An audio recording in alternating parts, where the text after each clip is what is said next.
Assalamualaikum warahmatullahi wabarakatuh.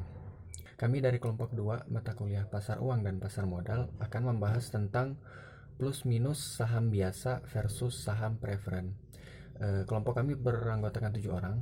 Saya sendiri Iza Arhamad, kemudian ada Habad Nizala, kemudian ada Ina Nur Amalia, kemudian ada Ibnu Iqbal Mauludin, kemudian ada Herlina Sulistiawati, kemudian ada Heru Wahyudin, dan yang terakhir ada Intan Uswatun Hasanah. Akan menjelaskan saham biasa.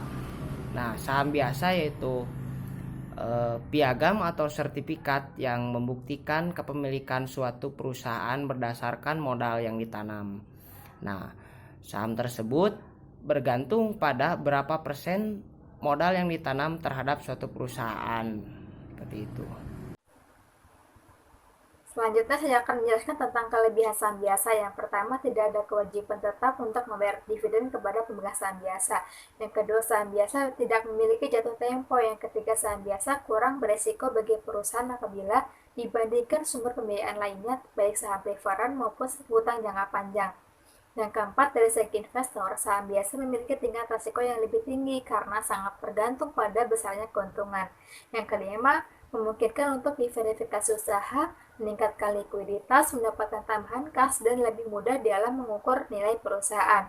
Yang keenam, perusahaan semakin transparan dan semakin banyak yang mengamati kegiatan perusahaan. Yang ketujuh, pemilik saham biasa menanggung semua keuntungan dalam risiko bisnis yang terjadi pada perusahaan. Yang kedelapan, memiliki hak untuk ambil bagian dalam mengelola perusahaan sesuai dengan hak suara yang dimilikinya berdasarkan besar kecilnya saham biasa yang dipunyai. Yang selanjutnya yaitu mengenai tentang kelemahan saham biasa.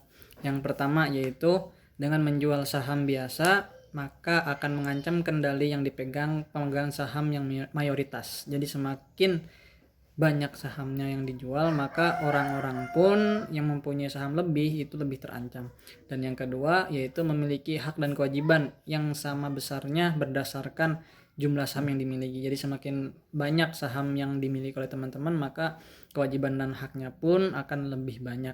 Dan yang ketiga yaitu menurunnya laba per lembar saham yang berdasarkan dengan lebih banyaknya lembar saham yang beredar. Jadi semakin lebih banyak lembar saham yang beredar maka nilai labanya pun semakin menurun gitu.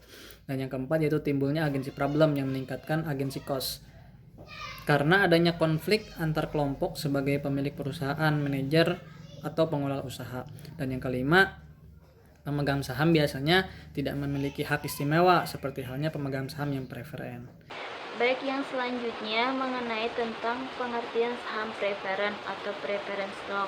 Nah, saham preferen merupakan sebuah surat berharga yang memiliki karakteristik gabungan atau campuran, yaitu penggabungan antara saham biasa dan saham obligasi.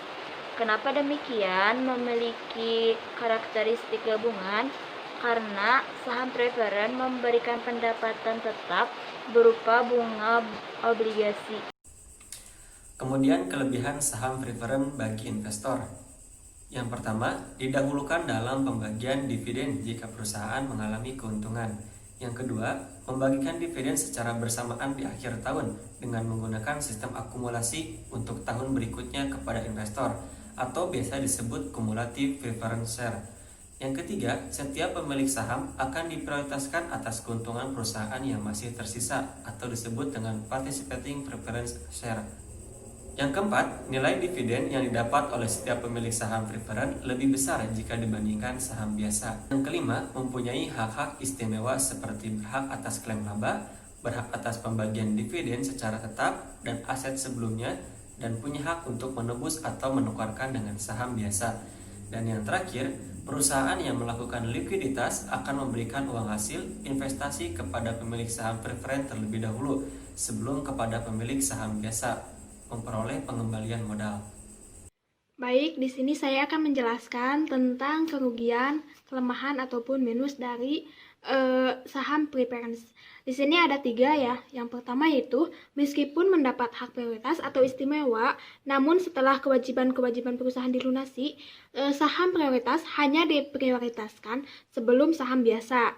Yang kedua yaitu saham prioritas terkadang diterbitkan karena pada perusahaan terjadi kekurangan dana ataupun memerlukan dana murah dalam waktu yang relatif. Yang ketiga yaitu terjadi solusi antara emitmen dan pinjaman emisi untuk memperoleh dana murah dan investor yang kurang berpengalaman, sehingga saham yang dimiliki akan turun nilai atau harganya di lantai bursa. Nah, untuk kekurangan pada saham preference ini yaitu tidak memiliki hak paksa atas dividen yang dibagikan oleh fluktuasi harga saham preference lebih besar dibanding harga obligasi tersebut. Alhamdulillah, demikianlah penyampaian materi dari kelompok 2 tentang plus minus saham biasa versus saham preferen. Terima kasih atas segala perhatian dan mohon maaf atas segala kekurangan. Kami kelompok 2 pamit undur diri. Wassalamualaikum warahmatullahi wabarakatuh.